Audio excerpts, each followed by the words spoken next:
30 seconds.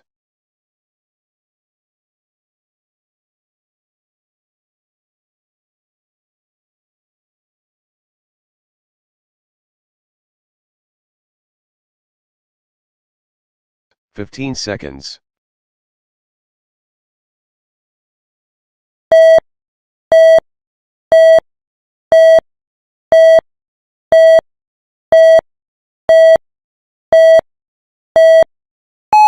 تلك حدود الله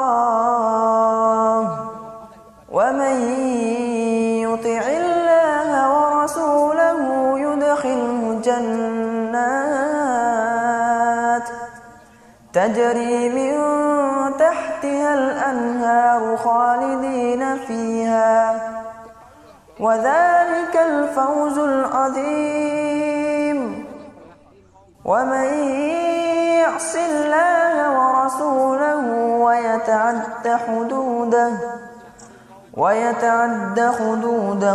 يدخله نارا خالدا فيها وله عذاب مهين. Assalamualaikum warahmatullahi wabarakatuh. Bismillahirrahmanirrahim. Alhamdulillahirabbil alamin. Alhamdulillahilladzi arsala rasulahu bil huda wa dinil haqq liyudhhirahu 'alad dini kullih walau karihal musyrikun. Asyhadu an la ilaha illallah wa asyhadu anna Muhammadar Rasulullah sallallahu alaihi wasallam wa ala alihi wa ashabihi, amma ba'd. Pertama, kita bersyukur atas banyaknya kenikmatan yang Allah berikan kepada kita, baik kenikmatan yang sifatnya lahiriah maupun batiniah. Yang paling utama adalah dalam hidup kita sekali di dunia ini, oleh Allah kita diberi hidayah, ditunjukkan bisa bertemu, menetapi dan mengerjakan agama yang hak, yaitu agama Islam yang berpedoman pada Al-Quran dan Hadis dan dikerjakan secara berjamaah. Semua atas pemberian dari Allah, kita syukuri dengan ucapan Alhamdulillahirabbil alamin. Yang kedua, kita juga bersyukur kepada beliau, para perantara agama, para pejuang-pejuang agama, yang dengan jasa beliau-beliaulah kita bisa bertemu dengan agama yang hak ini, kita bisa teramut di dalamnya sehingga bisa menetapkan diri di dalam agama yang hak ini. Semua atas jasa beliau para perantara agama kita ucapkan syukur. Alhamdulillah, jazahumullahu khaira, dan kita doakan semoga perjuangan beliau-beliau oleh Allah diberi manfaat dan barokah. Dan juga tidak lupa kepada semua saudara-saudara, bapak-bapak, ibu-ibu, mas-mas, mbak-mbak, dan juga adik-adik yang melonggarkan waktunya untuk mengikuti pengajian kita pada kesempatan kali ini. Atas kesabarannya, ketaatannya, kesadermuannya, saya menyaksikan dan juga mensyukuri dengan ucapan Alhamdulillah, jazakumullahu khaira. Moga-moga Allah selalu memberi manfaat dan barokah. Jangan lupa hatinya supaya selalu ditoto, diniati dengan karena Allah, yarjuna rahmatahu wa yakhafuna adzabah. Baik, kita akan melanjutkan materi kita, yaitu Kitabul Ahkam halaman 65 baris kedua. Bismillahirrahmanirrahim. Wa haddatsana Abu Quraib, yaitu Muhammad ibnu Ala, wallafdu, sedangkan lafaz hadis lahu milik Abu Quraib atau Muhammad ibnu Ala. Hadatsana Ibnu Fudail an Abi Hazim an Abi Hurairah radhiyallahu an. Qala, berkata siapa Abu Hurairah. Qala, bersabda siapa Rasulullah sallallahu alaihi wasallam. Thalathun, ada 3 perkara. Idza kharajna, ketika keluar opo 3 perkara. Keluar maksudnya muncul atau terjadi. La yanfa'u, maka tidak bermanfaat. La yanfa'u, maka tidak bermanfaat. Nafsan, pada diri, maksudnya seseorang. Nafsan, pada diri, maksudnya seseorang. Opo imanuha, keimanannya nafsun. Lam takun yang belum ada siapa nafsun, lam takun yang belum ada siapa nafsun, iku amanat beriman siapa nafsun, amanat beriman siapa nafsun, min qablu dari sebelumnya, maksudnya sebelum munculnya tiga perkara ini. Au atau kasabat, maksudnya lam takun kasabat, belum mengerjakan siapa nafsun, belum mengerjakan siapa nafsun, fi imaniha di dalam keimanannya nafsun, fi imaniha di dalam keimanannya nafsun, belum mengerjakan khairan pada kebaikan, kebaikan berupa amal ibadah. Nabi bersabda, ada tiga perkara. Ketika tiga perkara ini keluar, ketika tiga perkara ini muncul, ketika tiga perkara ini terjadi, maka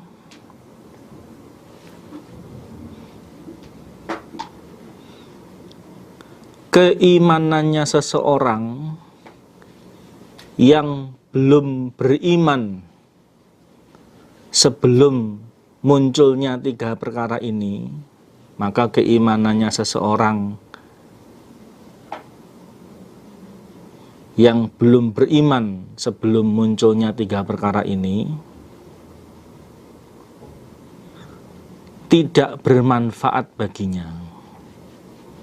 Maksudnya tidak bisa bermanfaat menyelamatkannya dari nerakanya Allah dan mengantarkannya masuk ke dalam surganya Allah. Atau sebelum munculnya tiga perkara ini dia sudah beriman, tapi belum sempat mengerjakan kebaikan, belum sempat mengerjakan amal ibadah. Tiga perkara ini muncul, dia baru beriman. Atau tiga perkara ini muncul, dia baru mau ibadah. Maka keimanannya orang seperti itu tidak bermanfaat baginya, tidak bisa menyelamatkannya dari ancaman siksa nerakanya Allah, dan juga tidak bisa mengantarkannya masuk ke dalam surganya Allah. Istilahnya keimanannya sudah telat, ya, tidak berlaku lagi. Apa tiga perkara tersebut? Yang pertama, tulu'us syamsi, terbitnya matahari. Tulu'us syamsi, terbitnya matahari, min maghribiha, dari tempat terbenamnya matahari. Kalau zaman kita sekarang, ya, dari dulu sampai sekarang, terbitnya matahari itu dari arah timur, kemudian tenggelamnya itu di arah barat. Nah, nanti ya akan terbit dari arah barat, tenggelamnya di arah timur. Wa dajjalu, dan dajjal, yang di hadis lain itu dijelaskan ada sekitar 30 orang jumlahnya dajjal ini. Wa dabbatul ardi, dan gegermetannya bumi, hewannya bumi, yaitu unta yang muncul di Bukit Sofa. Ya. Ketika tiga perkara ini muncul, ketika tiga perkara ini terjadi, yaitu terbitnya matahari di arah tenggelamnya matahari, munculnya dajjal, dan munculnya hewan di Bukit Sofa, unta di Bukit Sofa, maka orang yang sebelumnya belum beriman, begitu ketiga hal itu terjadi, dia merasa, wah ini berarti betul-betul janjinya Allah, ya, akan ada kiamat, tandanya muncul, dia baru beriman, maka keimanannya tidak akan bermanfaat. Atau sebelumnya sudah beriman kepada Allah, tapi belum beribadah sama sekali. Tiga perkara ini muncul, dia baru mau ibadah, maka keimanannya orang seperti ini tidak akan bermanfaat. Maka dari itu, kiamat itu adalah barang gaib bagi makhluk, sesuatu yang pasti terjadi.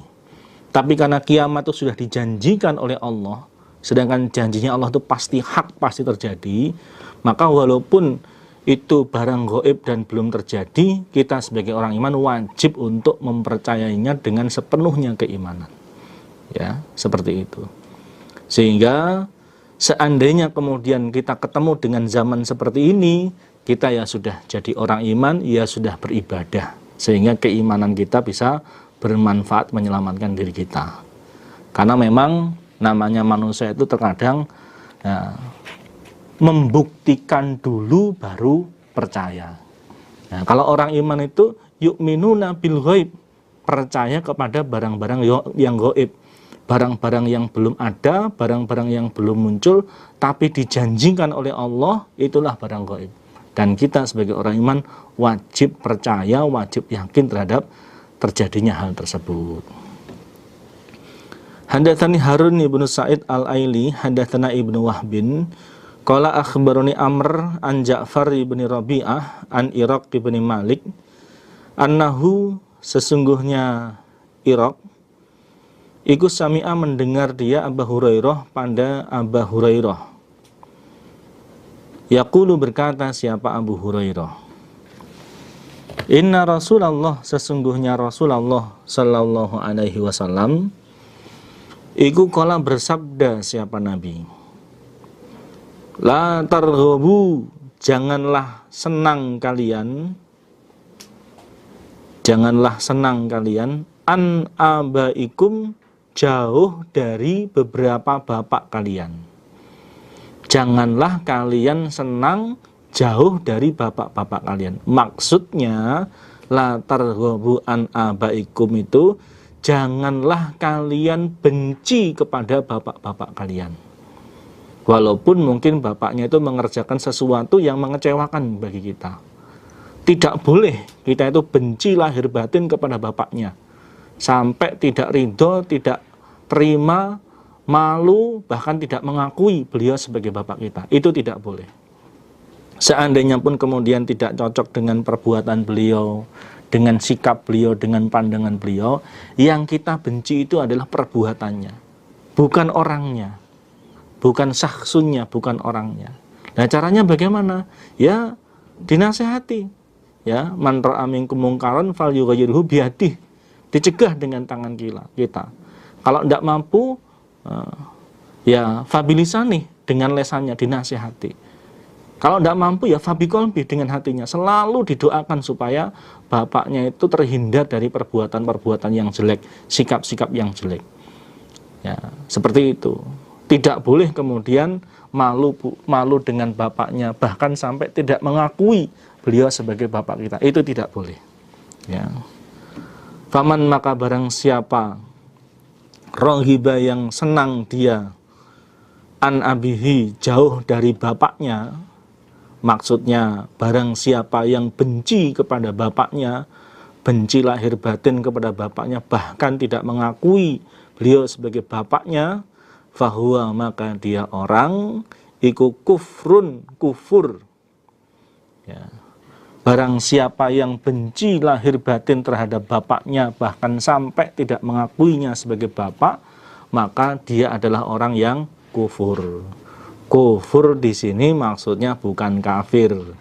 Kufur di sini maksudnya dia mengerjakan dosa besar yang bisa mengantarkannya masuk ke dalam neraka.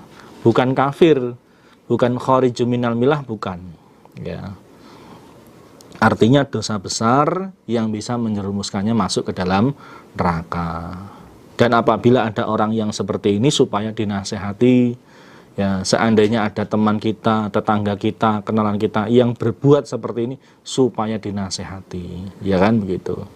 Apakah karena bapaknya itu melarat, apakah bapaknya itu mengerjakan perbuatan yang tidak kita senangi, apakah bapaknya itu kemudian tidak menuruti permintaan kita, jangan sampai benci kepada bapaknya, bahkan sampai tidak mengakuinya sebagai bapak. Itu dosa besar, ya.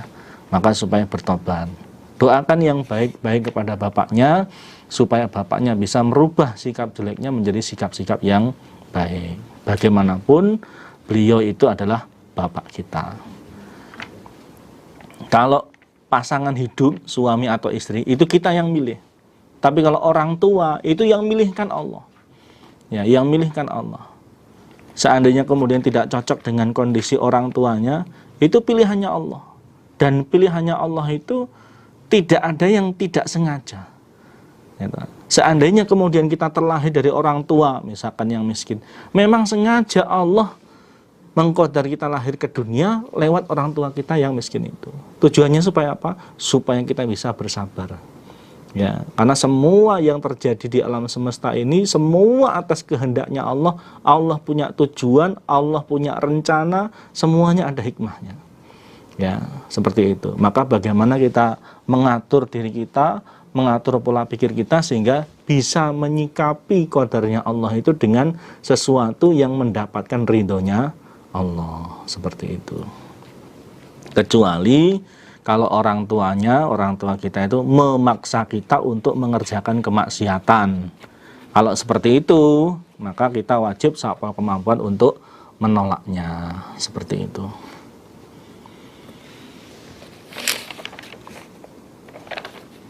Hadatsani Abu Thahir akhbarona Abdullah ibnu Wahbin akhbaroni Laits an Ubaidillah ibni Abi Ja'far an Hamzah ibni Abdullah ibni Umar anahu sesungguhnya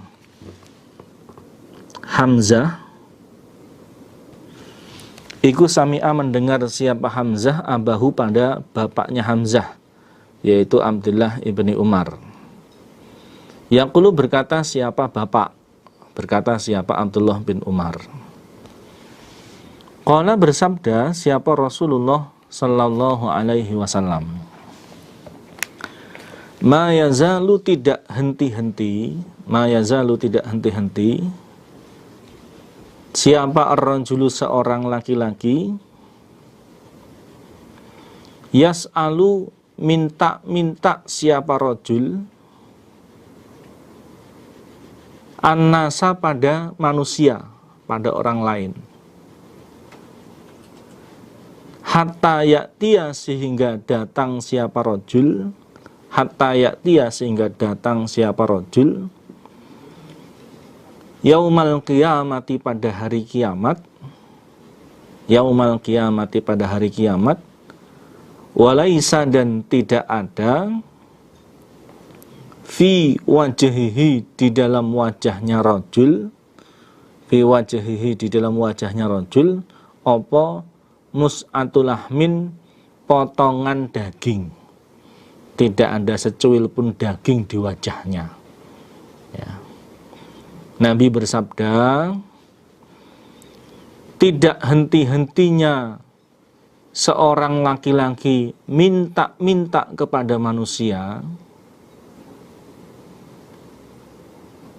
sampai besok pada hari kiamat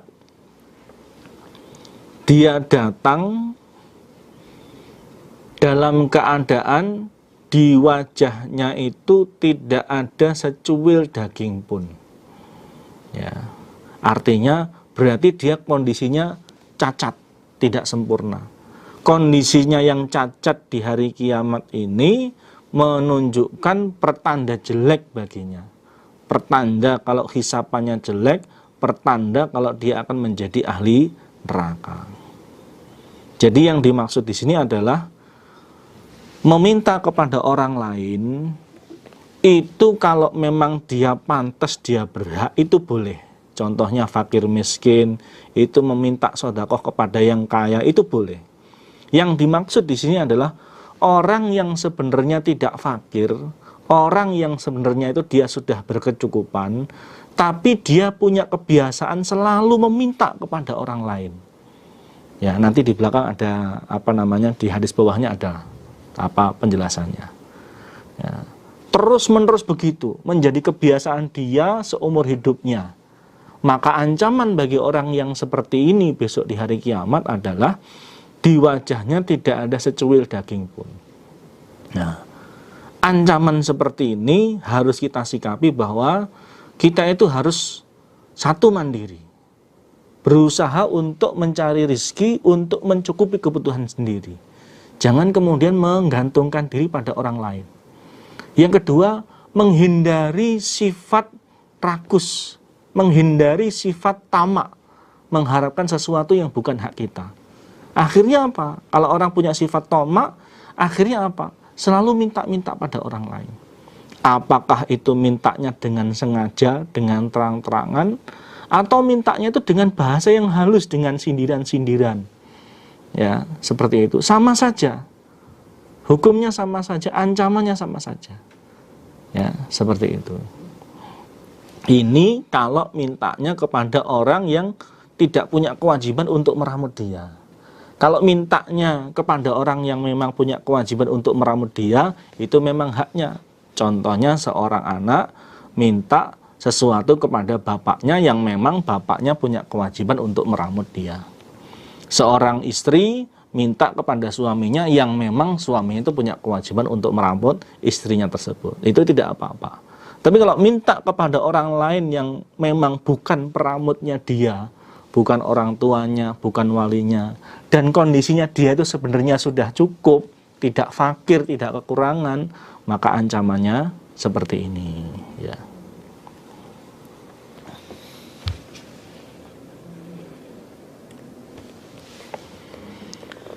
Hadatsana Abu Qurab wa Wasil ibnu Abdul A'la qala hadatsana Ibnu Fudail an Umarah ibn Qaqqa an Abi Zur'ah an Abi Hurairah radhiyallahu anhu. Qala berkata siapa Abu Hurairah? Qala bersabda siapa Rasulullah sallallahu alaihi wasallam? Man barang siapa sa'ala yang minta dia an-nasa pada manusia, maksudnya pada orang lain, amwalahum pada beberapa harta mereka manusia, takatsuran karena memperbanyak. Maksudnya dia itu kondisinya tidak dalam keadaan fakir, tidak dalam keadaan kekurangan, sebenarnya sudah cukup. Dia minta harta kepada orang lain tujuannya untuk memperbanyak harta, untuk numpuk-numpuk harta, ya, bukan karena memang fakir, bukan. Fa innama yas'alu, maka sesungguhnya minta dia jamron pada bara api, jamron pada bara api. Nabi bersabda, barang siapa yang meminta kepada manusia pada harta mereka, barang siapa yang minta hartanya orang lain dengan tujuan untuk memperbanyak harta, bukan karena dia fakir, bukan karena dia kekurangan, ya, maka sesungguhnya yang dia minta itu adalah bara api. Artinya ini larangan, tidak boleh. Maka digambarkan seperti dia itu minta bara api. Memang kelihatannya dia senang karena bertambah hartanya, bertumpuk-tumpuk hartanya, tapi ketahuilah sesungguhnya itu adalah ancaman, ya, mandorot yang akan menjadi ancaman bagi dia besok di hari kiamat. Kalau sudah tahu begitu, maka fal yastaqillah, maka hendaklah menyedikitkan dia. Maksudnya menahan diri untuk tidak melakukannya lagi, ya, berusaha untuk menahan diri untuk tidak lagi minta hartanya orang lain dengan tujuan untuk memperbanyak. Atau liyastakthir, hendak supaya memperbanyak dia, maksudnya terus minta hartanya orang lain. Fal yastaqilla au liyastakthir. Kalau dia sudah tahu bahwa dia minta hartanya orang lain tujuannya untuk memperbanyak harta itu sama dengan meminta bara api, maka sekarang silahkan. Apakah dia menyedikitkan di dalam minta harta kepada orang lain, atau dia memperbanyak di dalam minta harta kepada orang lain. Kalau dia menyedikitkan meminta, sudah tidak lagi meminta, ya berarti dia selamat. Tapi kalau dia terus-menerus meminta harta kepada orang yang bukan haknya, maka sama dengan menjerumuskan dirinya di dalam siksaan, seperti itu. Ini yang dimaksud adalah meminta sesuatu yang bukan haknya, maka dikatakan takatsuron, ya, karena memperbanyak. Dia ya sudah berkecukupan, kemudian terus minta-minta. Ini yang tidak boleh, ya.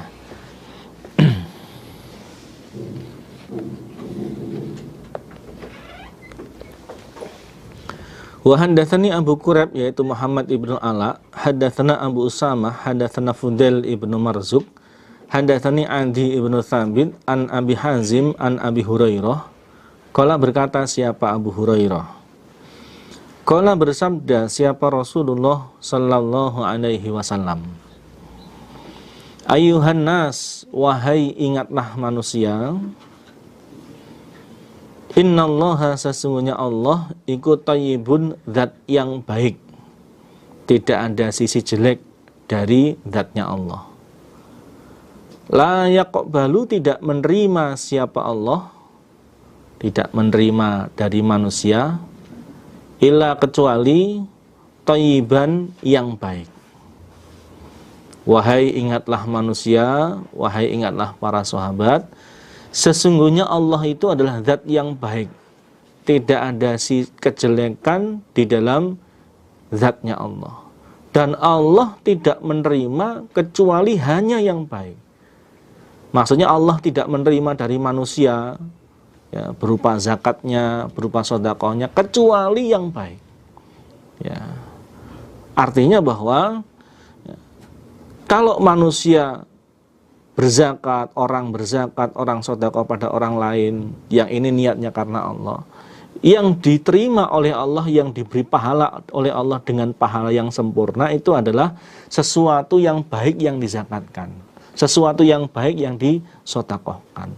Kalau zakat sengaja diambilkan yang jelek, maka pahalanya tidak akan sempurna. Kalau sedekah sengaja dipilihkan yang jelek, maka pahala dari Allah tidak akan sempurna. Yang mendapatkan pahala sempurna dari Allah adalah orang yang membayar zakat dipilihkan yang standar minimal, syukur-syukur yang baik. Orang sedekah standar minimal, syukur-syukur yang baik, jangan dipilihkan yang jelek.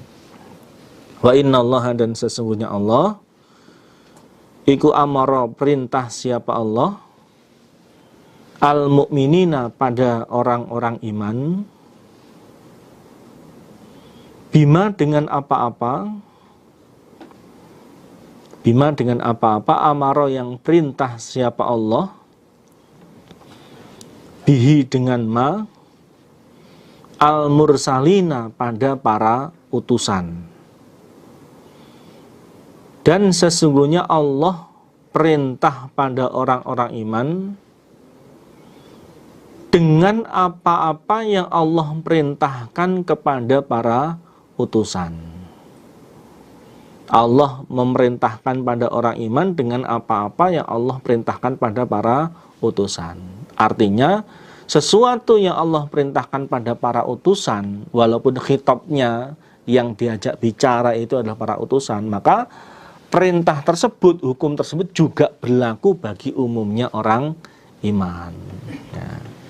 Contohnya di dalam ayat ini, faqala, maka berfirman siapa Allah, ini kalau firmannya Allah, atau faqala, maka bersabda siapa Nabi, mencontohkan perintahnya Allah yang dimaksud di atas.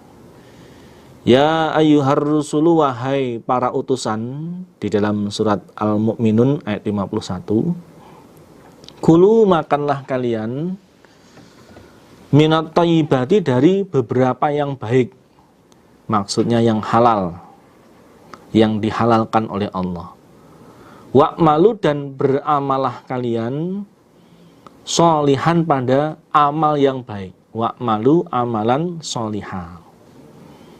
Ini sesungguhnya aku Allah, bima, dengan apa-apa, ta'maluna, yang mengerjakan kalian, ta'maluna, yang mengerjakan kalian, iku alimun, maha mengetahui. Contohnya di dalam surat Al-Mu'minun ayat 51. Wahai ingatlah para utusan, makanlah kalian dari beberapa yang baik, yang halal, dan beramallah pada amal yang baik. Amal yang baik itu ya amal yang sesuai dengan yang Allah syariatkan. Sesungguhnya aku Allah mengetahui pada apa-apa yang kalian kerjakan. Walaupun dalam ayat ini yang diperintah oleh Allah adalah para utusan, namun ini juga berlaku bagi umumnya orang-orang iman. Yang pertama untuk makan yang halal, yang kedua untuk berbuat atau beramal yang baik, yang sesuai dengan syariat yang Allah turunkan. Kalau orang Islam ya sesuai dengan Quran dan Al-Hadis. Waqala, dan bersabda siapa Nabi, maksudnya menyebut firman-Nya Allah yang berhubungan dengan sabda Nabi di atas, atau langsung waqala, dan berfirman siapa Allah dalam surat Al-Baqarah ayat 172. Ya ayyuhalladzina, wahai ingatlah orang-orang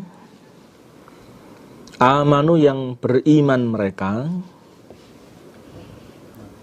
kulu makanlah kalian min thayyibati ma, dari beberapa baiknya apa-apa,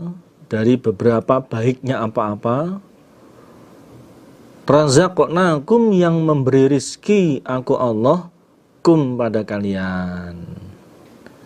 Wahai orang-orang yang beriman, makanlah dari beberapa yang baik yang aku berikan kepada kalian. Jadi yang diperbolehkan oleh Allah untuk kita makan adalah rizki ya, yang memang dihukumi halal oleh Allah. Jadi yang Allah ciptakan di muka bumi ini ada yang diharamkan oleh Allah lewat ayat-ayatnya Allah maupun sunnah-sunnahnya Nabi. Ada yang kemudian diharamkan oleh Allah. Nah, di antara yang ada di muka bumi ini yang Allah perintahkan untuk kita makan adalah sesuatu yang baik, sesuatu yang halal. Ya. Adapun yang haram tidak Allah perintahkan untuk dimakan.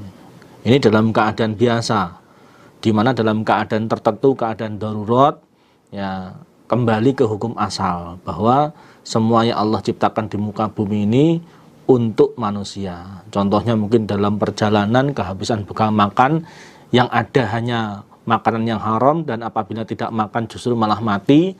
Nah, dalam keadaan darurat seperti itu, yang asalnya haram pun itu juga dimakfu oleh Allah untuk dikonsumsi. Contohnya mungkin makan bangkai, contohnya mungkin makan hewan yang diharamkan. Kalau dalam keadaan terpaksa, ya darurat seperti itu boleh. Itu pun hanya satu kali makanan dan tidak boleh bontot, tidak boleh dijadikan sebagai bekal seperti itu.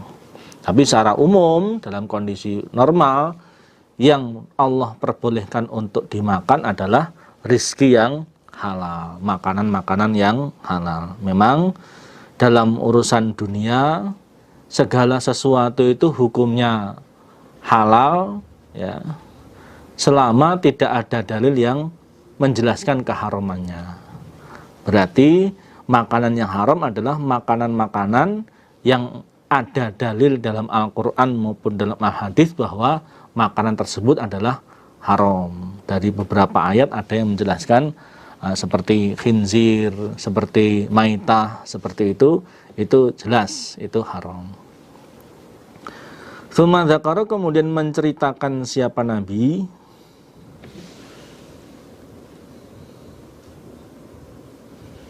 ar-rajula, pada seorang laki-laki, yutilu, yang memanjangkan siapa rajul, as-safara, pada bepergian. Dia bepergian jauh. As'atha, kusut rambutnya kusut karena bepergian jauh tersebut. Aghbara, kena debu dia, badannya pun ya lusuh, pakainya lusuh terkena debu. Yamudu, memanjangkan dia, yadaihi, pada kedua tangannya.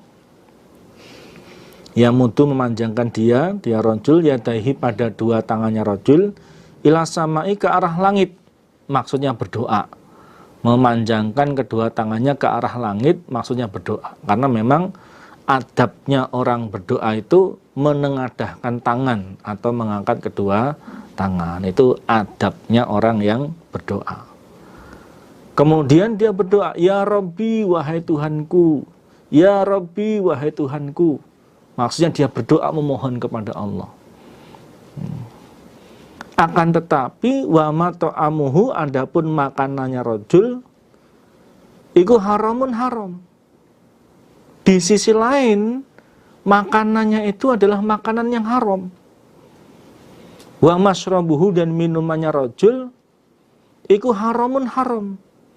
Minumannya pun juga minuman yang haram. Makanannya haram, misalkan daging babi. Minumannya haram, misalkan khamr. Wa malbasuhu, dan pakaiannya rajul iku haramun, haram. Pakaiannya juga haram, pakaian yang dilarang untuk dipakai. Contohnya laki-laki memakai sutra. Atau mungkin bahannya itu halal tapi cara memperolehnya haram. Ya, mungkin dengan mencuri, seperti itu. Wa ghudhiya, dan diberi sarapan siapa rajul bil harami, dengan yang haram. Sarapannya pun, makan paginya pun juga barang yang haram. Di satu sisi kondisinya dia bepergian jauh, di mana orang yang dalam keadaan bepergian itu sesungguhnya doanya mustajabah. Kondisinya pun ya kusut, rambutnya kusut, badannya kusut, ngangkat tangan tinggi-tinggi. Harusnya dalam keadaan seperti ini doanya lebih mustajabah daripada orang yang mukim. Ya, tapi di sisi lain makanannya haram, minumannya haram, pakaiannya haram, sarapannya pun ya haram. Fa'anna, maka bagaimana, apa ya mungkin yustajabu, dikabulkan siapa rajul, maksudnya dikabulkan doanya, lidzalika, karena demikian itu makanan, minuman, pakaian, sarapan yang haram. Bagaimana mungkin doanya akan dikabulkan oleh Allah sedangkan makanannya haram, minumannya haram, pakaiannya haram, sarapannya pun juga haram. Ya. Di sini salah satu madorot bagi orang yang mengkonsumsi atau memakai sesuatu yang haram adalah doanya tidak mustajabah. Seperti itu. Padahal kondisinya sangat, mestinya dalam kondisi seperti ini doanya sangat mustajabah. Gara-gara keharaman sehingga menyebabkan doanya tidak mustajabah. Seperti itu. Ya, bahkan di hadis yang lain dijelaskan daging yang tumbuh dari makanan yang haram, neraka lebih berhak untuk daging tersebut. Lebih berhak berada di neraka, ya, bagi orang-orang yang memakan makanan yang haram. Maka dari itu supaya berhati-hati. Barang yang haram itu bisa dari sisi zatnya memang dijelaskan dalam Quran maupun hadis bahwa itu barang haram. Contohnya babi, contohnya hewan buas yang bertaring, contohnya bangkai, ya itu jelas-jelas haram. Atau juga haram karena cara memperolehnya. Ya, hewannya aslinya halal, kambing, tapi diperoleh dengan cara mencuri, menjadi haram.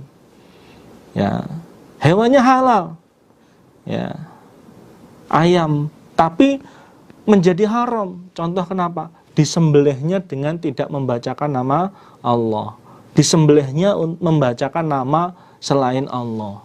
Ya, contohnya hewan-hewan yang disembelih untuk persembahan kepada berhala, seperti itu. Ini harus betul-betul dihindari. Termasuk di dalam mencari rezeki supaya berhati-hati. Jangan sampai tanpa kita sadari, tanpa kita ketahui ternyata cara mencari rezeki kita itu termasuk cara mencari rezeki yang haram. Seperti itu.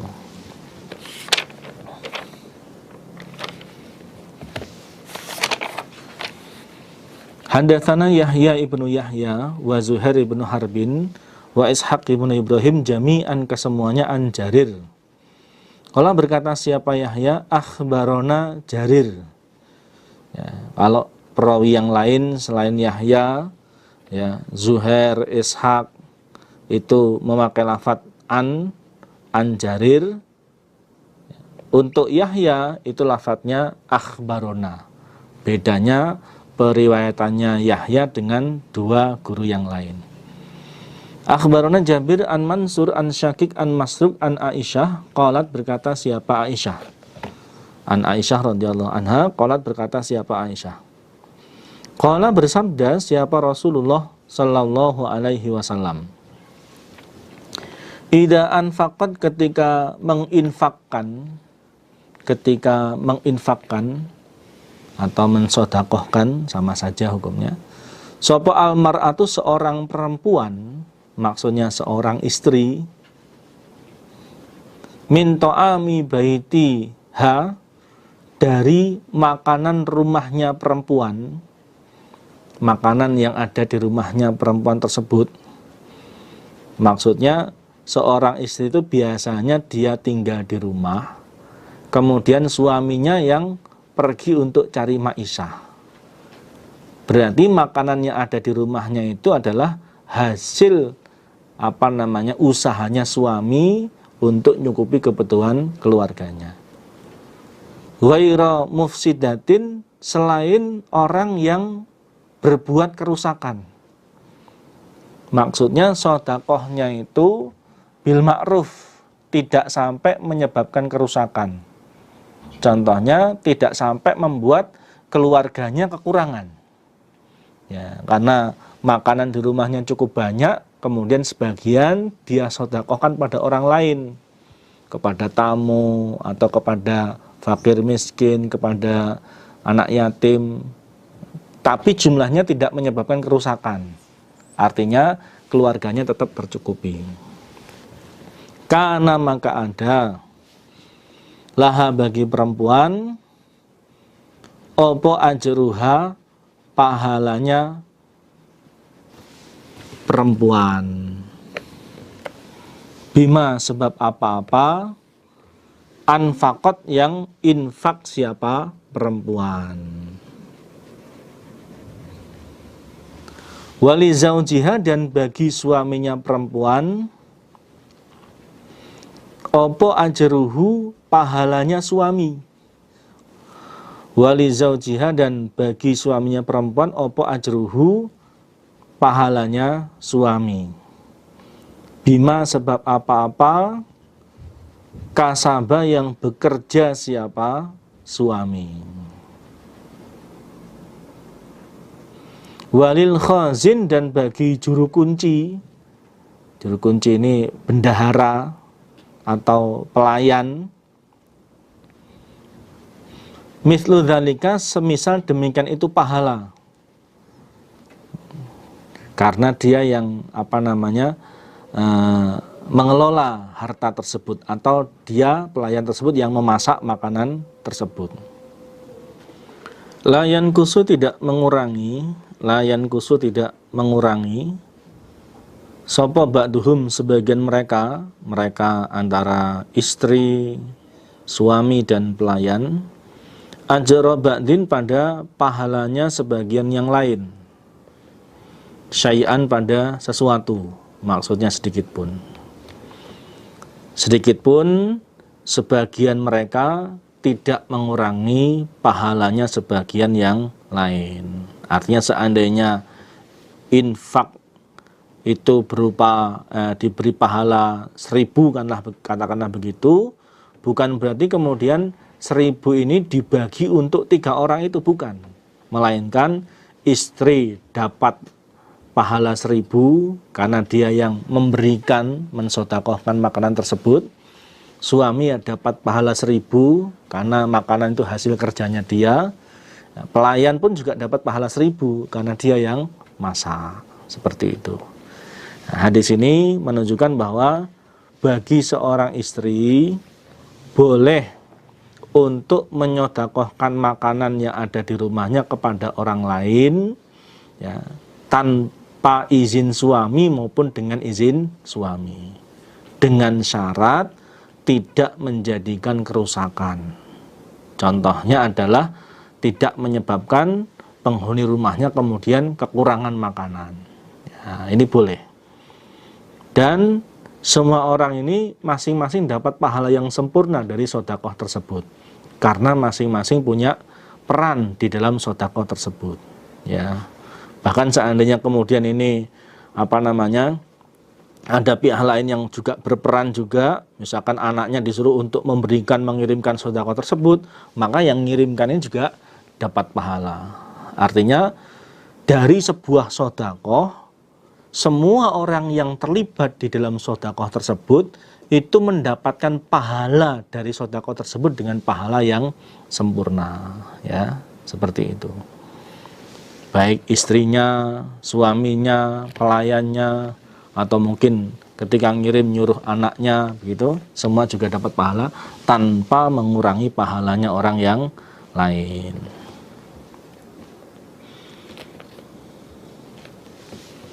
Tapi kalau nilai sedekahnya itu besar, maka ya wajib bagi seorang istri untuk izin dulu kepada suaminya. Mungkin mau menyedekahkan perhiasannya kepada orang lain. Nah, ini ya wajib untuk izin kepada suaminya. Kalau nilainya kecil, sedekahnya nilainya kecil, misalkan memberikan beberapa porsi makan kepada orang yang membutuhkan, itu seandainya tidak izin sama suami pun itu boleh. Izin lebih baik. Hadatsana Musa ibn Ismail, hadatsana Wahab, hadatsana Hisham an Abi an Hakim ibn Hizam radhiyallahu an Nabi dari Nabi sallallahu alaihi wasallam qala bersabda siapa Nabi, al yadul ulya, adapun tangan yang di atas, maksudnya al mu'ti, orang yang memberi sedekah, iku khairun, lebih baik, minal yadi, daripada tangan, as-sufla, yang bawah, maksudnya as-sa'il, orang yang minta atau orang yang menerima. Nabi bersabda, tangan yang di atas, maksudnya orang yang memberi, orang yang sedekah, itu lebih baik daripada tangan yang di bawah, maksudnya orang yang minta sedekah atau orang yang menerima sedekah. Maksudnya ya, jika mampu usahakan untuk sedekah kepada orang lain. Itu lebih baik daripada kita minta kepada orang lain. Wa bada, dan memulailah engkau di dalam memberikan sedekah kepada orang lain, biman pada orang ta'ulu, yang meramut engkau, artinya menjadi tanggunganmu. Dan di dalam memberikan sedekah, mulailah pada orang yang kamu ramut, mulailah pada orang yang menjadi tanggunganmu. Contohnya seorang laki-laki di dalam memberikan sedekah, ini yang paling awal kepada orang yang jadi tanggung jawab dia, ramutan dia, kepada istrinya, kepada anak-anaknya, kepada keluarganya, kerabatnya, ya, orang fakir miskin yang di sekitarnya. Seperti itu. Prioritasnya dirinya dulu, baru kemudian orang yang dia ramut, ya, istrinya, anaknya, kerabatnya, fakir miskin yang ada di sekitarnya. Karena tidak baik apabila dia sedekah kepada orang yang jauh, tapi ternyata orang yang jadi ramutannya malah kekurangan. Ini di dalam memberikan sedekah itu ada prioritas yang didahulukan. Wa khairus shadaqati, dan sebaik-baiknya sedekah iku an dhuhrihinan, dalam keadaan kaya. Dan sebaik-baiknya sedekah itu dalam keadaan kaya. Maksudnya kebutuhannya sudah tercukupi. Ketika kebutuhan dia pribadi dan orang-orang yang jadi tanggungannya sudah cukup, barulah kemudian sedekah pada yang lain. Ya. Bukan kemudian sedekah pada yang sana-sana justru malah keluarganya kekurangan. Tidak seperti itu. Waman dan barang siapa yasta'fif yang berusaha terjaga dia, maksudnya tidak minta-minta kepada orang lain, yu'ifahu maka akan menjaga hu padanya, yu'ifahu maka akan menjaga hu padanya siapa Allahu Allah. Barang siapa yang berusaha untuk terjaga, berusaha untuk tidak minta-minta pada orang lain, pada sesungguhnya seandainya dia minta itu ya pantas, maka Allah akan menjaga dia. Allah akan membuat dia bisa untuk tidak minta-minta kepada orang lain. Ya. Waman dan barang siapa yastaghni yang merasa cukup dia, merasa cukup dengan rizki yang ada padanya, yang dia miliki, tidak minta-minta pada orang lain, yughnihi maka akan memberi kekayaan atau mencukupi hi padanya siapa Allahu Allah. Barang siapa yang merasa cukup, maka Allah akan mencukupi kepadanya. Maksudnya di sini adalah bagaimanapun keadaan kita, jangan selalu mengandalkan sedekah dari orang lain, apalagi minta-minta kepada orang lain. Kalau ada orang sedekah, ya silahkan diterima, tapi berusaha untuk tidak minta-minta pada orang lain. Sebab apabila kemudian dia sudah berkecukupan tapi terus minta-minta karena sudah menjadi kebiasaan dan karakternya dia, justru malah akan jadi ancaman, seperti yang diterangkan di depan tadi, seperti itu. Waqala dan berkata siapa Ka'ab ibnu Malik, salah satu di antara 3 sahabat yang taubatnya karena tidak ikut perang itu ditunda, ya. Setelah 50 malam kemudian Allah paring wahyu kepada Nabi Muhammad bahwa Allah menerima taubat mereka radhiyallahu anhu. Qultu berkata aku Ka'ab,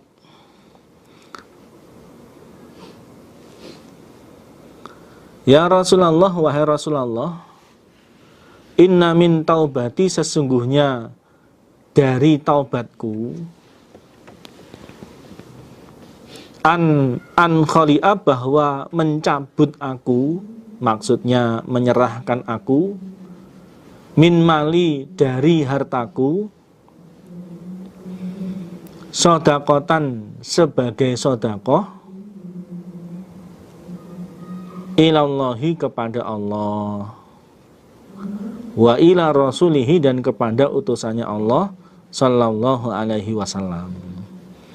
Setelah Allah memberitahu kepada Nabi Muhammad bahwa Allah menerima tobatnya 3 orang itu, ya, Ka'ab bin Malik, Murarah bin Rabi', Hilal bin Umayyah. Lalu Ka'ab berkata kepada Nabi, wahai Nabi, termasuk bagian dari tobatku, penyesalanku kepada Allah, yaitu aku menyerahkan seluruh hartaku menjadi sedekah untuk Allah Rasul, diserahkan ke sabilillah. Kalau bersabda siapa Nabi? Oh ya, jangan semua toh hartamu kamu sedekahkan. Amsik, menahanlah engkau, maksudnya tidak disedekahkan, alaika, atas engkau, ba'da malika, pada sebagian hartamu, pada sebagian hartamu.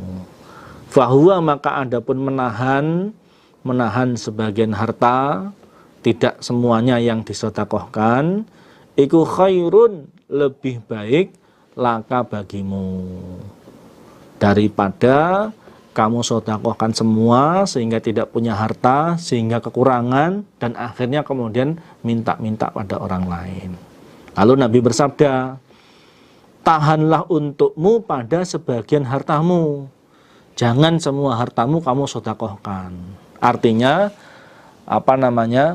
permohonannya Ka'ab bin Malik untuk mensedekahkan hartanya ke sabilillah sebagai bentuk bagian tobatnya Ka'ab kepada Allah Rasul itu diterima oleh Nabi. Ya, tapi Nabi menyarankan untuk tidak semua hartanya yang disedekahkan. Ada sebagian yang tetap ditahan. Sebab menahan sebagian harta itu lebih baik bagimu daripada semua hartamu kamu sedekahkan, akhirnya nggak punya harta, akhirnya kemudian minta-minta kepada orang lain. Ya. Qultu berkata aku Ka'ab, fa ini maka sesungguhnya aku iku umsiku menahan aku sahmi pada bagianku, bagian dari harta jarahan, harta ghanimah, alladzi yang bi Khaybar di daerah Khaybar. Lalu aku berkata, kalau begitu aku menahan bagianku yang ada di Khaybar. Kalau begitu Nabi, hartaku yang tetap aku pertahankan, tidak aku sedekahkan adalah kebunku yang ada di Khaybar yang merupakan bagianku dari harta jarahan. Adapun yang lain semuanya aku sedekahkan untuk sabilillah. Seperti itu. Ini juga membuktikan bahwa jangan sampai kita menyedekahkan semua harta kita yang menyebabkan kemudian kita malah minta-minta kepada orang lain, ya, seperti itu. Secara umum, sedekah harta kepada orang lain itu ada batasannya. Contohnya bab wasiat. Bab wasiat itu ada batasannya, yaitu sepertiga, maksimal sepertiga dari harta. Tidak boleh lebih dari sepertiga. Secara umum begitu. Nah, kenapa saya katakan secara umum? Karena ada juga sahabat yang kemudian mensedekahkan harta itu lebih dari sepertiga dan tidak dilarang oleh Nabi.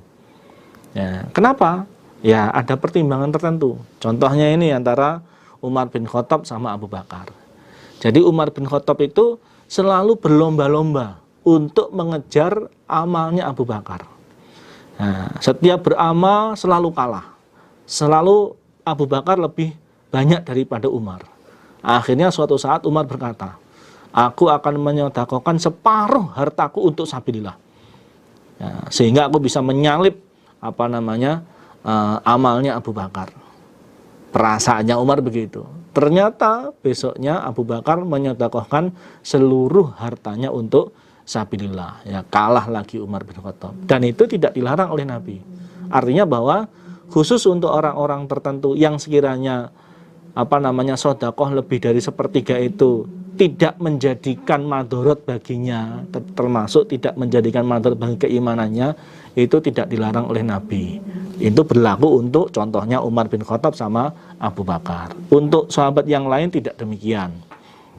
Untuk sahabat-sahabat yang lain dibatasi maksimal sepertiga. Termasuk kita ya ikut standarisasinya yang umum, yaitu maksimal sepertiga. Jangan lebih dari itu. Alhamdulillah, jazakumullah khairan, karena ini waktunya istirahat. Silahkan untuk istirahat, mungkin yang mau minum, yang mau ke kamar kecil silahkan. Setelah nanti istirahat baru kita lanjutkan kembali. Alhamdulillah, jazakumullah khairan. Assalamualaikum warahmatullahi wabarakatuh.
Assalamualaikum warahmatullahi wabarakatuh. Kita lanjutkan kembali pengajian kita setelah sejenak kita istirahat. Bismillahirrahmanirrahim. Hadatsana Ali bin Muhammad Tsana Abu Muawiyah an Abi Malik al-Asja'i an Ribai ibn Hirash an Hudzaifah ibn Yaman. Qala berkata siapa Hudzaifah? Hudzaifah itu adalah sahibu sirri Rasulillah, orang yang memiliki rahasianya Rasulullah, termasuk orang yang diberitahu oleh Nabi tentang siapa-siapa orang-orang munafik, ya. Qala bersabda siapa Rasulullah sallallahu alaihi wasallam, ya derusu akan luntur, opo al-islamu, Islam, agama Islam, kama yadrusu sebagaimana luntur apa wasyuth thawbi, warnanya pakaian.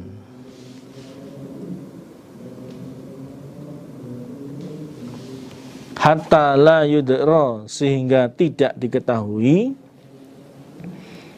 apakah siamun, puasa, wala, dan juga tidak diketahui sholatun, apakah sholat, wala, dan juga tidak diketahui nusukun, apakah ibadah haji,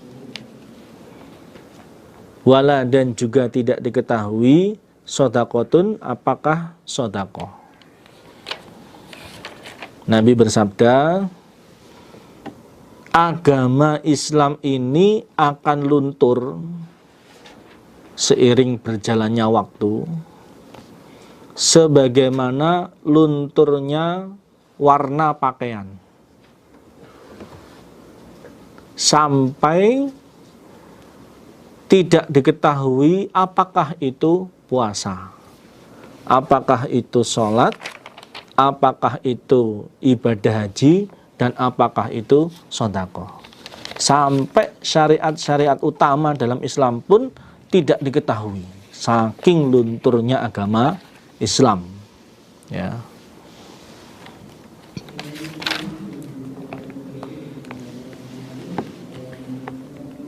Wala yusra, dan dijalankan, maksudnya dihilangkan, opo ala kitabillah, kitabnya Allah, Al-Quran, azza yang maha mulia siapa Allah,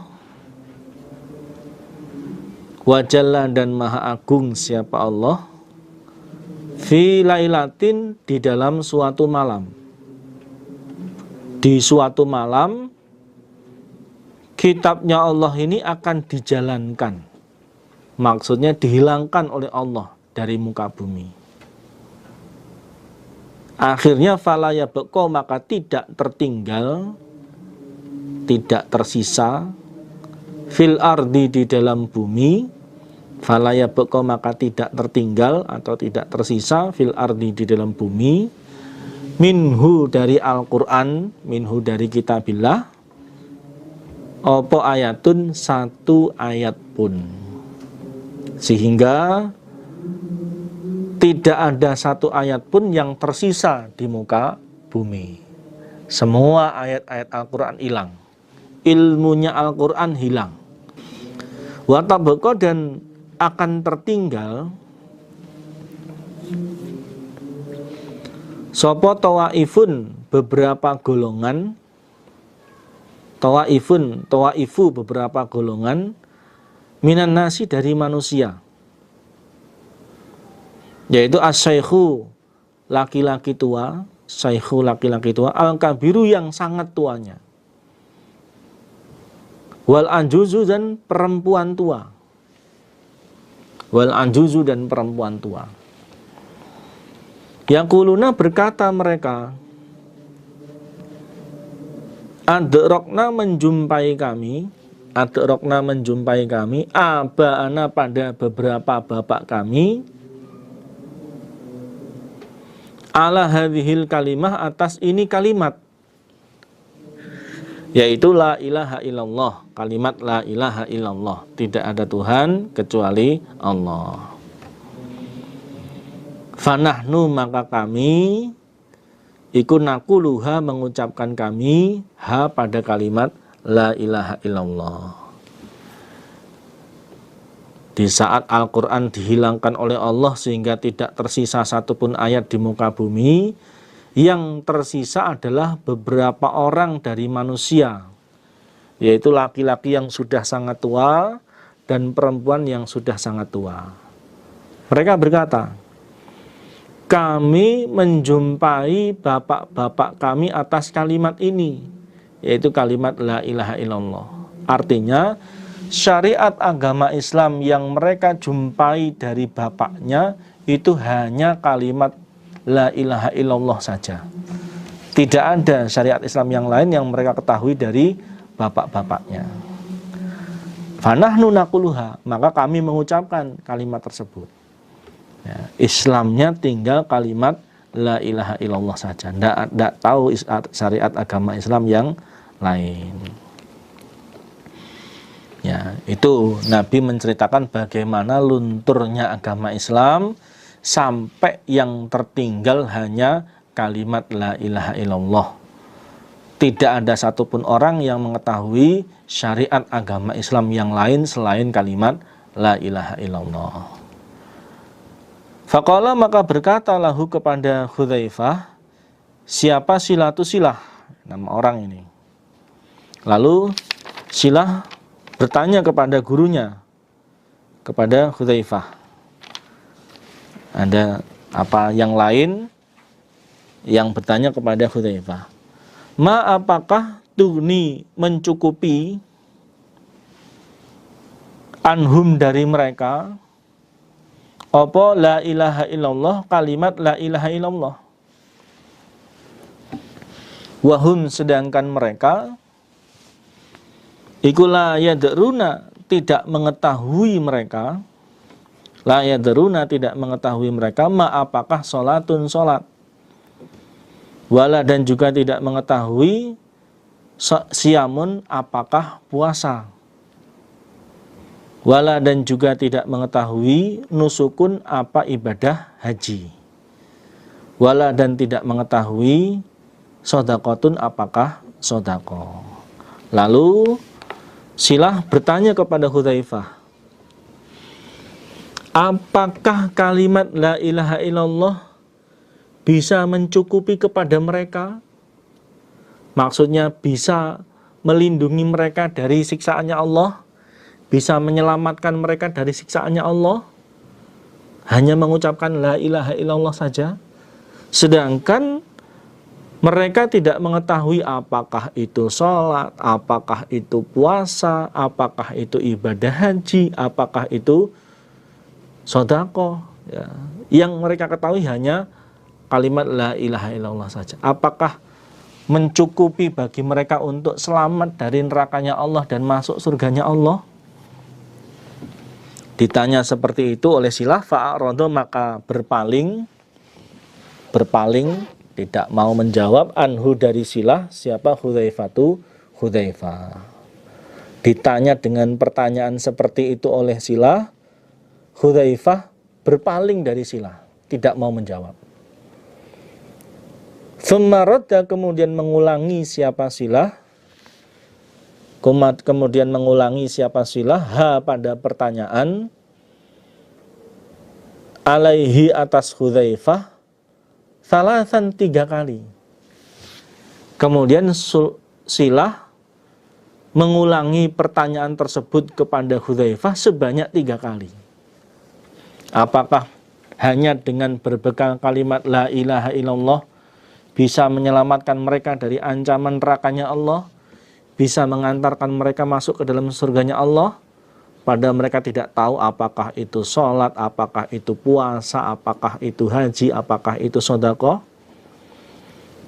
Kulla dzalika, pada tiap-tiap demikian itu ditanya oleh Silah, yu'ridu, berpaling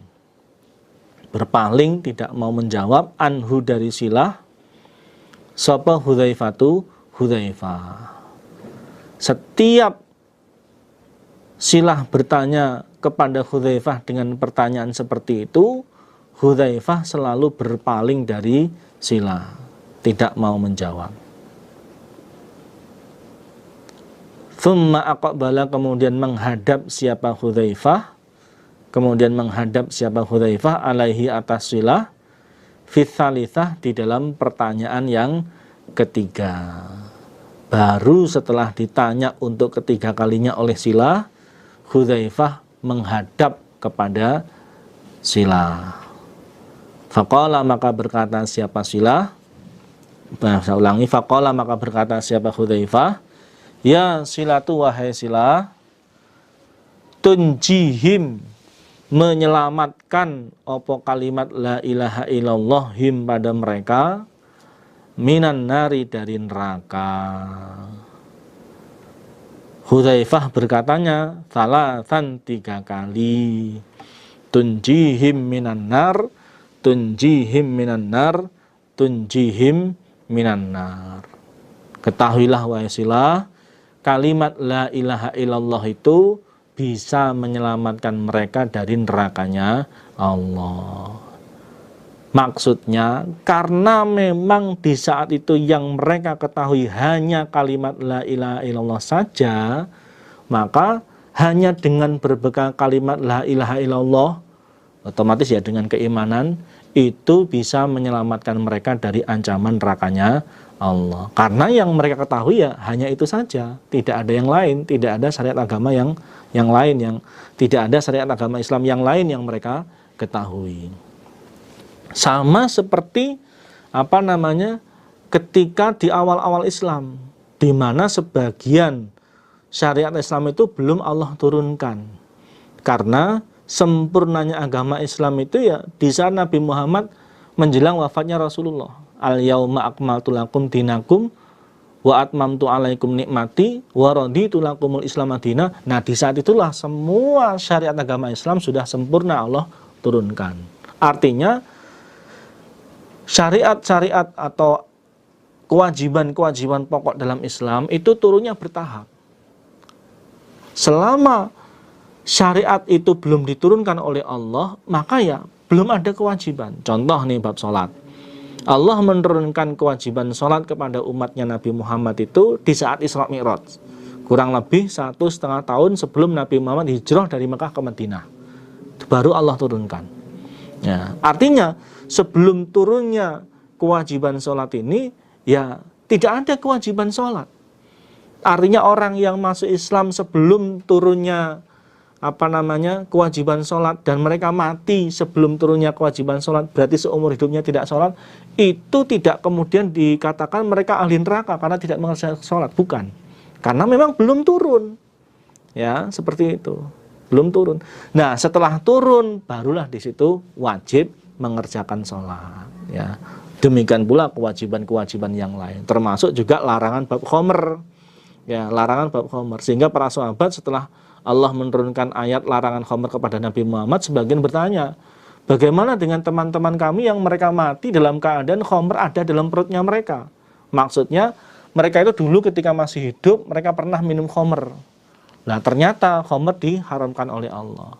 Ya, dijawab oleh Allah, ya tidak apa-apa, karena memang belum ada larangan. Nah, berkaitan kemudian di akhir zaman syariat yang diketahui hanya kalimat la ilaha illallah, karena yang diketahui hanya itu, maka ya bisa masuk surga. Kecuali kalau syariat-syariat agama Allah itu dia ketahui, kemudian dia menolak mengerjakannya, maka itu dosa besar, bahkan bisa merusak keimanannya, bisa membatalkan keimanannya, bisa mukhrijun minan millah, ya, mengeluarkannya dari agama Allah.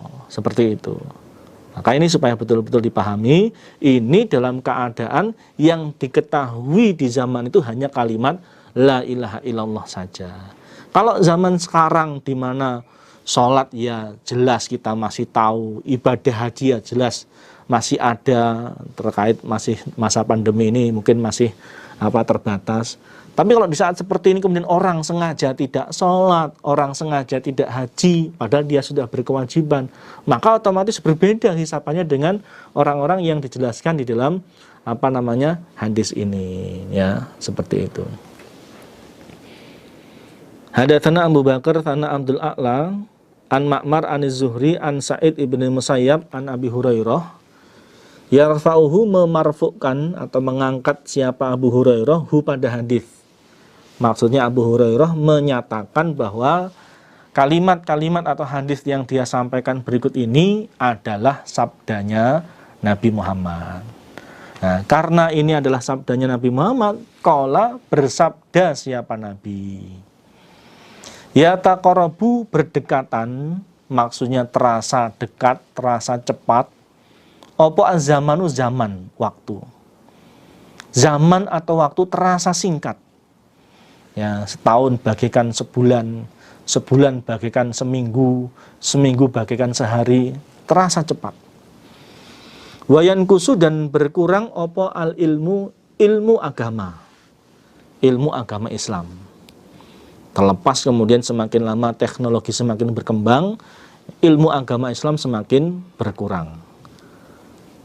Wayulqa, dan dijatuhkan opo as-sukhu, sifat pelit, dijatuhkan ke dalam hatinya orang Islam. Watadharu, dan tampak merajalela opo al-fitanu, beberapa fitnah, beberapa kerusakan, kemaksiatan, permusuhan, ketidakrukunan di kalangan orang Islam. Wayaktsuru, dan banyak opo al-harju, harju, dan banyak terjadi harju. Kalau berkata mereka sahabat, ya Rasulullah, wahai Rasulullah, wama, dan apakah al-harju, harju? Wahai Rasul, yang dimaksud harju itu apa? Kami kok belum bisa memahami maksudnya. Qala, bersabda siapa Nabi, yang dimaksud harju iku al-qatlu, pembunuhan. Banyak terjadi pembunuhan. Ya, nyawa itu sudah tidak begitu berharga. Hanya karena masalah sepele, masalah kecil, orang berani, orang tega membunuh orang lain. Hanya gara-gara pengen menguasai hartanya saja, di situ berani membunuh orang lain. Ini adalah tanda-tanda keadaan di akhir zaman. Seperti hadis yang awal tadi tentang munculnya 3 perkara itu adalah tanda terjadinya kiamat, tandanya akhir zaman. Hadatsana Ali bin Maimun Ar-Raqi, tsana Abdul Wahid ibnu Shalih, tsana Ishaq ibnu Yusuf, anil A'mas an Yahya ibni Wathab an ibni Umar. Qala, berkata siapa Ibnu Umar, an ibni Umar radhiyallahu anhu atau anhuma. Qala, berkata siapa Ibnu Umar, qala, bersabda sapa Rasulullah sallallahu alaihi wasallam, al mukminu, adapun orang iman, alladzi, yang yukhalitu, mencampuri dia, maksudnya bergaul, an-nasa, pada manusia, pada umumnya manusia, baik yang muslim maupun yang non muslim, wa yasbiru, dan bersabar dia, maksudnya tidak terpengaruh, tetap dalam menepi keimanan, tetap bisa menjauhi kemaksiatan, ala adahum, atas gangguan mereka manusia, atas menyakitinya mereka manusia atau gangguan mereka manusia. Walaupun diganggu, walaupun dirintangi, walaupun digegeri, dia tetap sabar. Iku a'dhamu, lebih besar. A'dhamu, lebih besar, apane ajron, pahalanya. Ajron, pahalanya, minal mukmin, daripada orang iman. Alladzi, yang la yukhalitu, tidak mencampuri dia, maksudnya tidak bergaul dia, an-nasa, pada manusia, pada umumnya manusia. Wala yasbiru, dan tidak bersabar dia mukmin. Wala yasbiru, dan tidak bersabar dia mukmin ala adahum, atas gangguan mereka manusia. Nabi bersabda, orang iman yang bergaul dengan manusia, dengan orang lain, dengan masyarakat, dan bisa bersabar menghadapi gangguannya manusia, dan bisa bersabar menghadapi gangguannya manusia, pengaruhnya manusia, dia tetap dalam keimanan, dia tetap tertib ibadahnya, dia tetap jauh dari kemaksiatan, itu lebih besar pahalanya daripada orang iman yang tidak bergaul dengan manusia, tidak mau bergaul dengan manusia, dan tidak sabar menghadapi gangguannya manusia. Ya. Nih, kenapa? Karena pahala yang Allah berikan kepada kita itu tergantung dari kepayahan atau penderitaan kita. Ya. Ats-tsawabu biqadri ta'ab. Pahala itu tergantung dari kepayahan di dalam mengerjakan ibadah. Nah, orang yang bergaul dengan manusia itu mendapatkan gangguan, menghadapi gangguan, dia bisa bersabar, itu otomatis pahala yang Allah berikan kepadanya lebih banyak daripada orang iman yang tidak bergaul dengan manusia dan tidak menghadapi gangguan dari mereka. Tapi di sini kita harus bisa mengukur kemampuan kita masing-masing. Kalau sekiranya terpengaruh, ya supaya bisa membatasi diri. Apalagi kalau jelas-jelas ada pengalaman orang lain bergaul dengan orang tertentu kemudian terpengaruh sehingga kemudian berbuat maksiat, terpengaruh sehingga kemudian ibadahnya teledor, terpengaruh sehingga kemudian kepahaman agamanya berubah, ya, maka kita harus mengambil ibarat, mengambil contoh dari kejadian-kejadian tersebut dengan menjaga diri tidak lagi bergaul kepada orang-orang yang bisa menyebabkan kita terpengaruh. Itu praktek menjaga diri sesuai dengan kemampuan kita masing-masing. Itu jauh lebih penting daripada sekedar ingin bergaul dengan umumnya manusia, ya, seperti itu.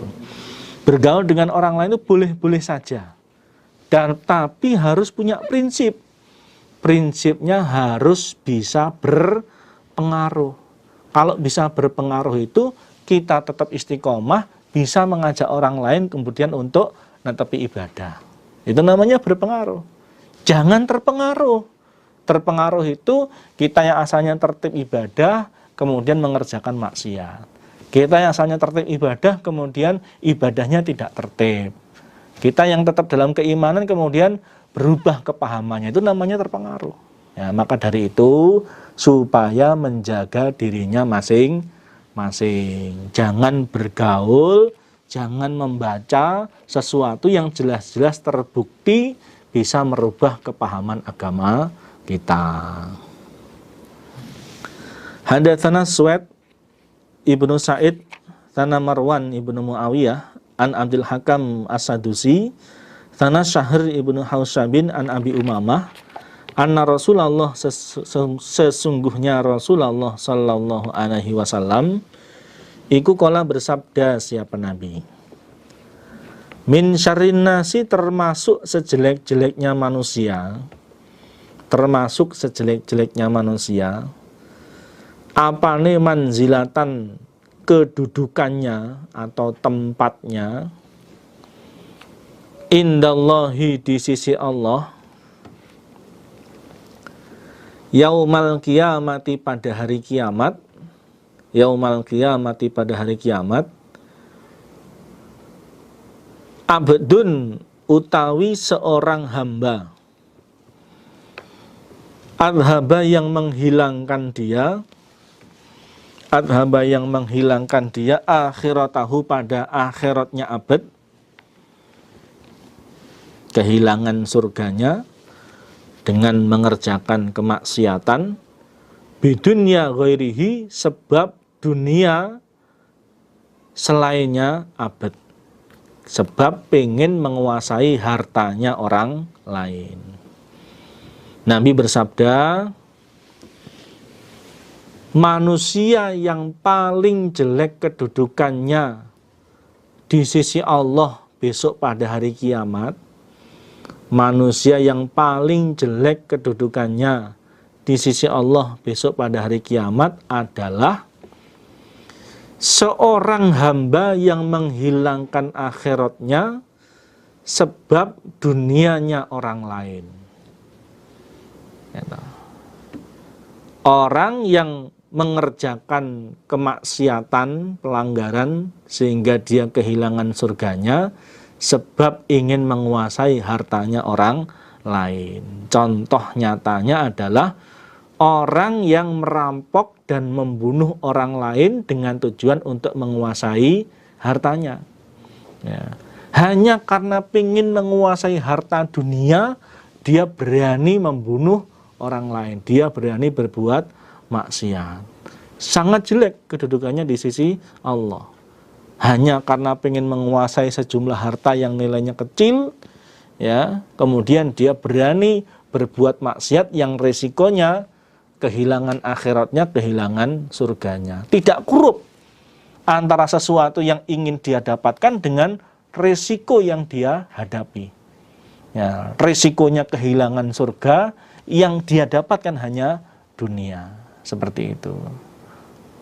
Kalau kemudian berperang membela agamanya Allah, kehilangan nyawa untuk memperjuangkan agama Allah, itu jelas kurup. Nah, ini tidak. Hanya karena pengen menguasai hartanya orang lain, kemudian sampai dia membunuh orang lain sehingga kehilangan akhiratnya. Maka dari itu harus bisa menjaga diri, ya, memahamkan dirinya sehingga bisa memahami hukum-hukumnya Allah, sehingga di dalam bertindak itu tidak nuruti hawa nafsu. Jangan sampai kemudian mengerjakan kemaksiatan, ya, kehilangan surganya hanya gara-gara pengen menguasai hartanya orang lain. Prakteknya pun harta ini ya tidak bisa dia miliki karena ya dia dihukum. Contohnya di Indonesia ini ya kalau ketangkep ya hartanya tidak dia kuasai, tidak dia miliki, dia malah kemudian dipenjara atau bahkan mungkin dihukum mati. Kalau di negara Islam, hukum yang berdasarkan Islam, otomatis ya dia kena hukum qisas, seperti itu. Alhamdulillah. Jazakumullah khairan. Hadatsana Abu Bakar ibn Abi Syaibah, sana Muawiyah ibn Hisham, an Hisham ibn Sa'ad, an Umar ibn Uthman, an Asim ibn Umar ibn Uthman, an Urwah an Aisyah radhiyallahu anha.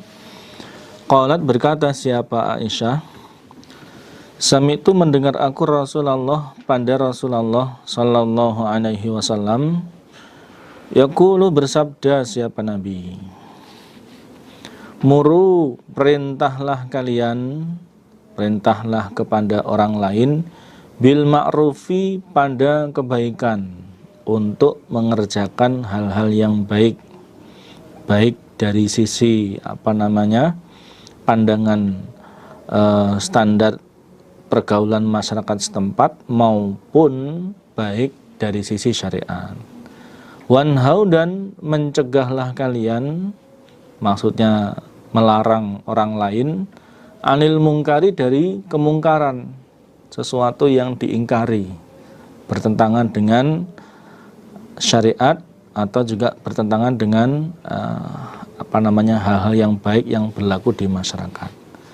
Qabla an tad'u, sebelum berdoa kalian, qabla an tad'u, sebelum berdoa kalian, fala yustajaba, maka tidak dikabulkan, siapa lakum, kalian. Nabi bersabda, perintahlah kalian pada kebaikan, perintahlah orang lain untuk mengerjakan kebaikan. Kebaikan di sini Yang pertama, sesuatu yang baik dari sisi syariat, seperti mengerjakan ibadah, menjauhi kemaksiatan, ya, mengerjakan ibadah, ya. Atau juga dari sisi pandangan pergaulan di masyarakat. Contohnya ma'ruf di sini seperti di Indonesia ini, termasuk ma'ruf adalah seorang anak yang berbuat baik kepada orang tua dengan contohnya ketika mau pergi salaman, cium tangan kepada orang tua, contohnya berbahasa yang baik, boso, seperti termasuk itu bil ma'ruf. Dan juga mencegahlah, melaranglah orang lain dari berbuat kemungkaran. Kemungkaran yang pertama ada sesuatu yang bertentangan atau dilarang oleh syariat, atau juga kemudian sesuatu yang tidak baik dalam pandangan masyarakat.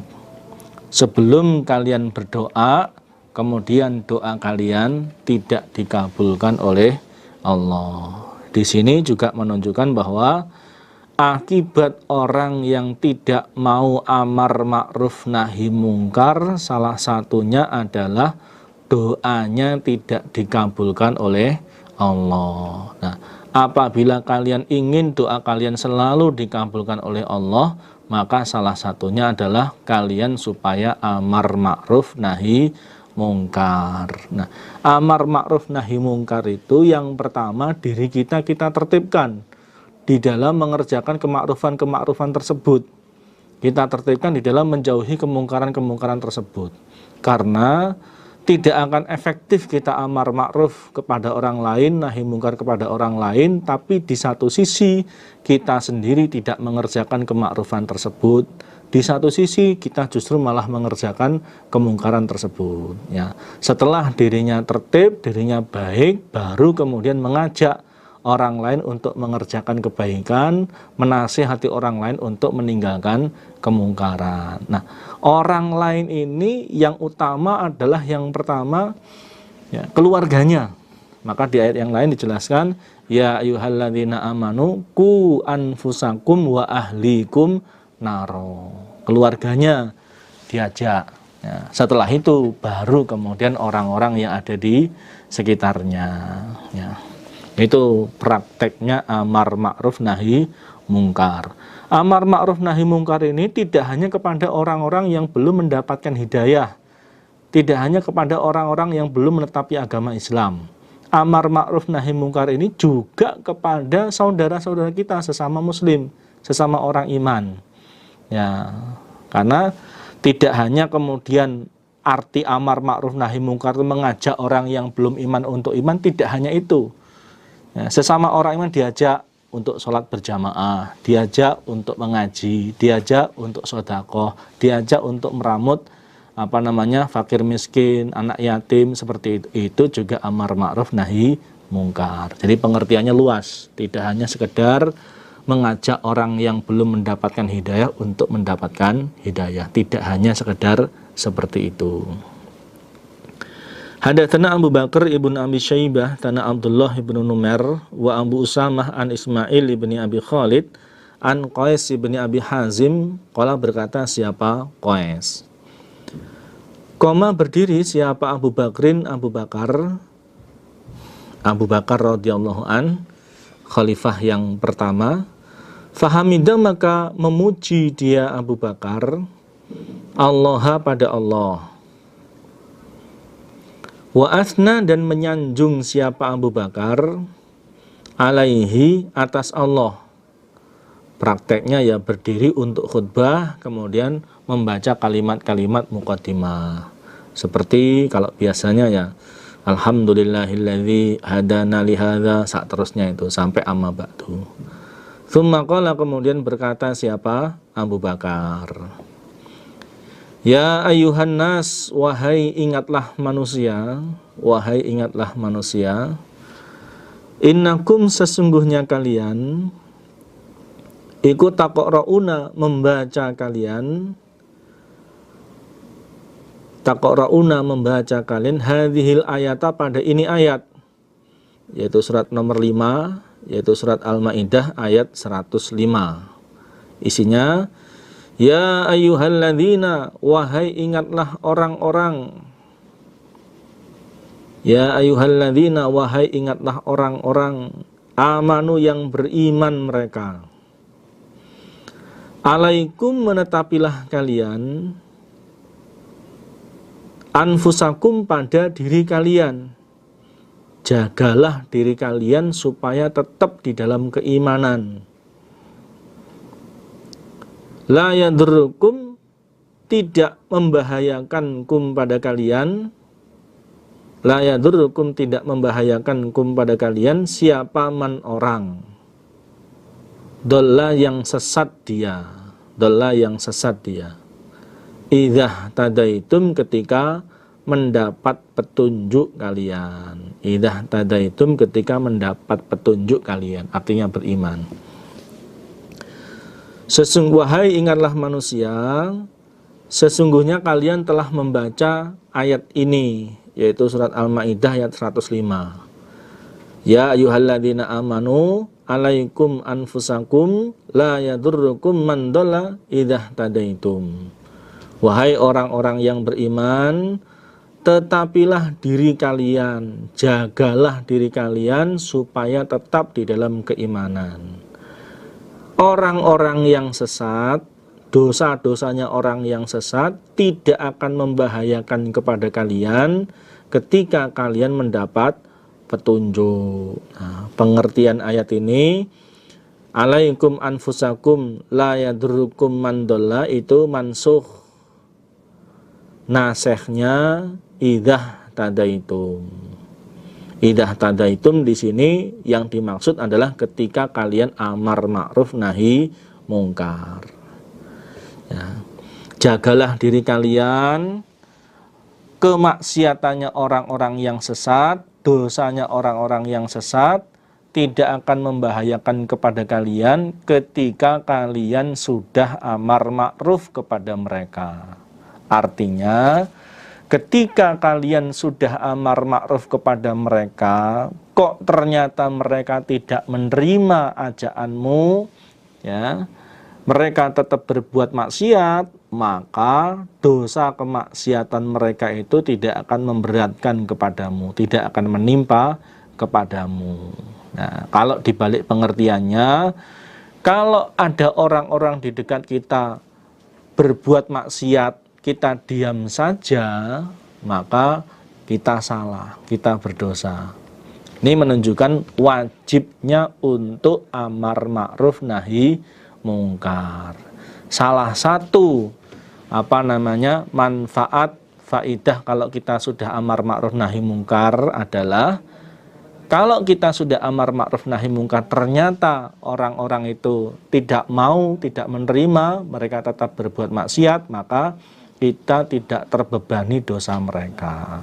Tapi kalau kita tidak mau amar ma'ruf nahi mungkar, kemudian mereka berbuat maksiat, kita terkena dosa karena tidak amar ma'ruf. Wa inna, dan sesungguhnya kita, masih lanjutan ucapannya Abu Bakar, iku sami'na, telah mendengar kita Rasulullah pada Rasulullah sallallahu alaihi wasallam, yaqulu, bersabda siapa Nabi, dan kita pun juga sudah pernah mendengar Nabi bersabda, innan nasa, sesungguhnya manusia, iku idza ra'au, ketika melihat mereka, al munkaro, pada kemungkaran, pada perbuatan maksiat, la yughayyirunahu, la yughayyiruna, tidak merubah mereka, hu, pada kemungkaran, tidak mau nahi mungkar, ausaka, maka hampir, ausaka, maka hampir, ayya ummahum, bahwa meratakan, hum, pada mereka, mereka manusia,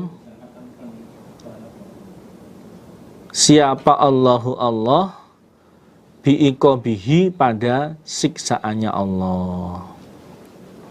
Dan kita telah mendengar Nabi bersabda, sesungguhnya manusia ketika mereka melihat perbuatan mungkar, kemudian mereka tidak berusaha untuk merubah kemungkaran tersebut, membiarkan orang lain berbuat maksiat, mungkin dengan ngomong mereka kan sudah tahu dosanya sendiri, untuk apa diberitahu, misalkan begitu, maka hampir-hampir Allah meratakan siksaannya untuk mereka.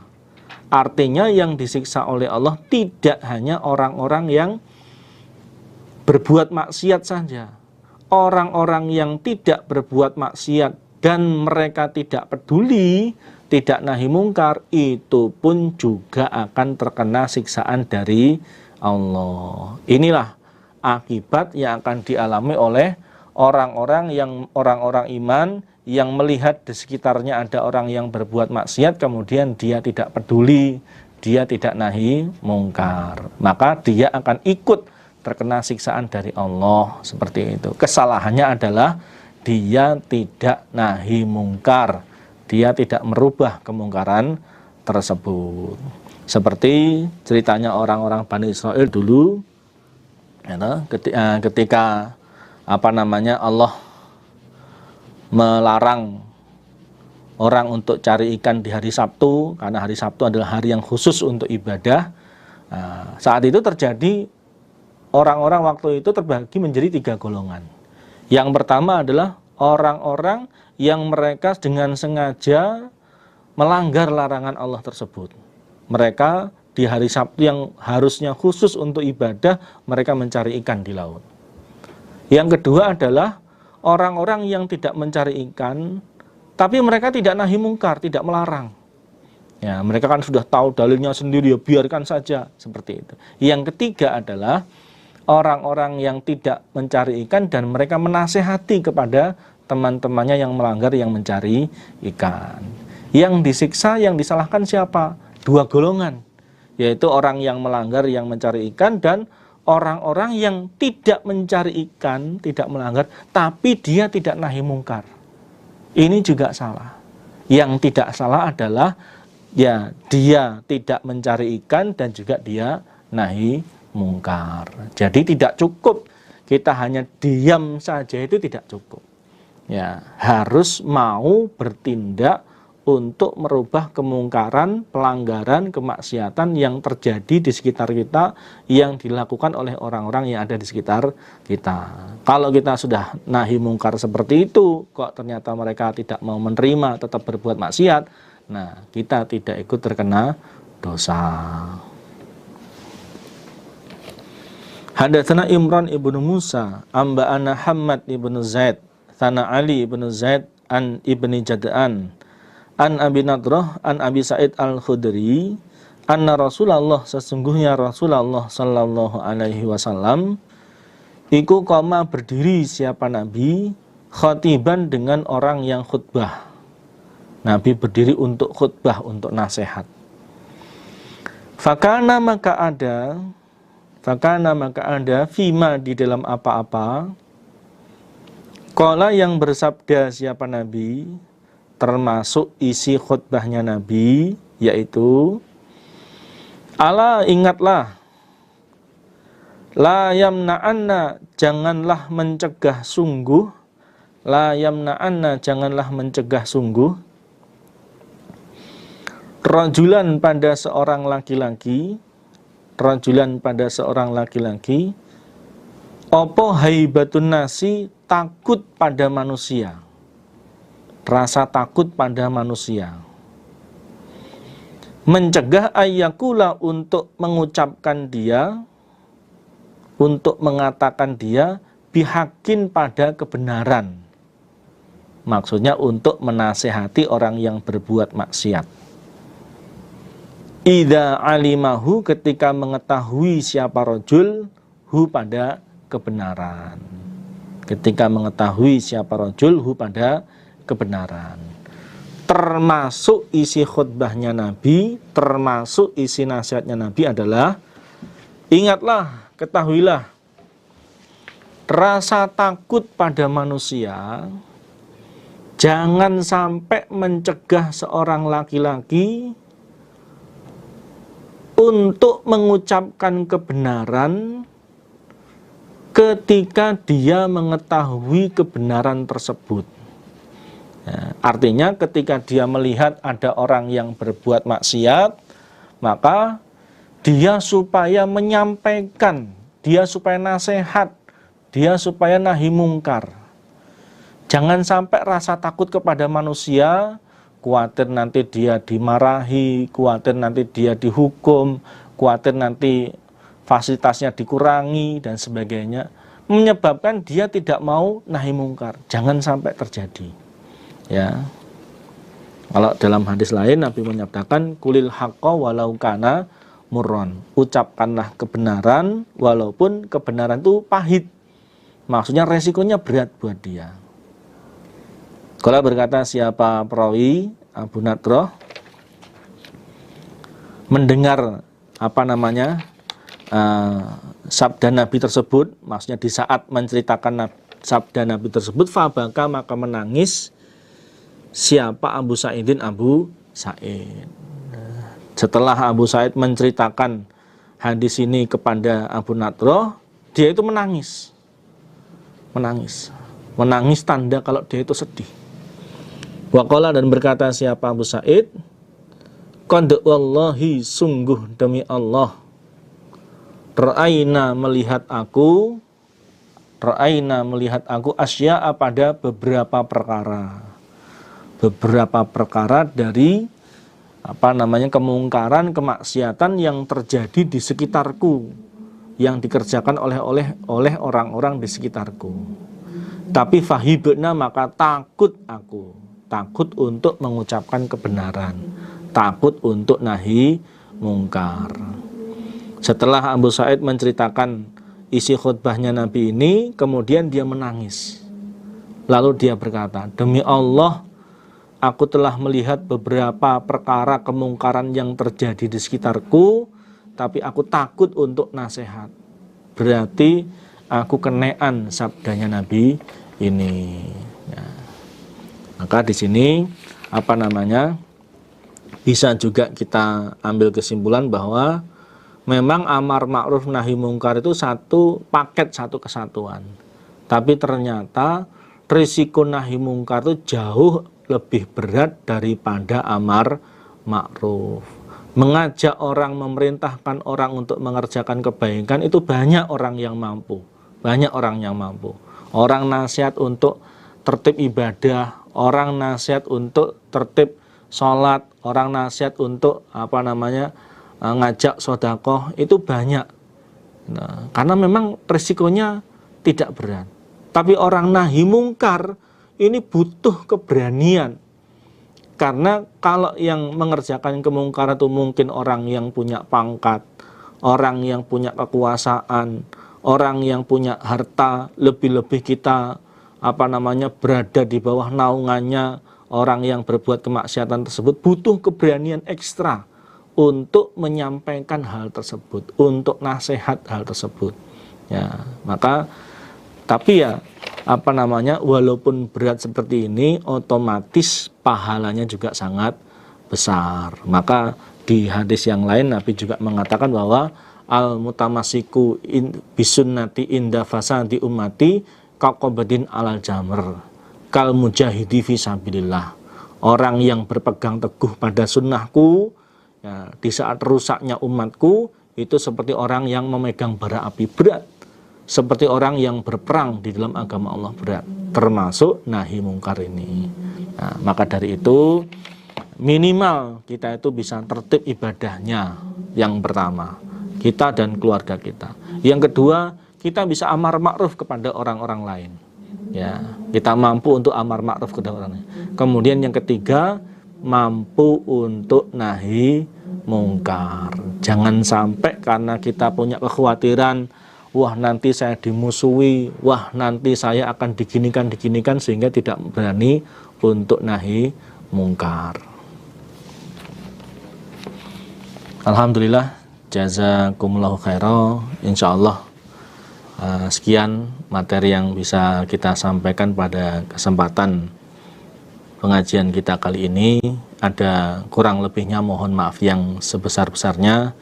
Alhamdulillah, jazakumullahu khairan. Akhiru qouli hadza, wassalamualaikum warahmatullahi wabarakatuh. تلك حدود الله ومن يطع الله ورسوله يدخله جنات تجري من تحتها الأنهار خالدين فيها وذلك الفوز العظيم ومن يعص الله ورسوله ويتعد حدوده يدخله نارا خالدا فيها وله عذاب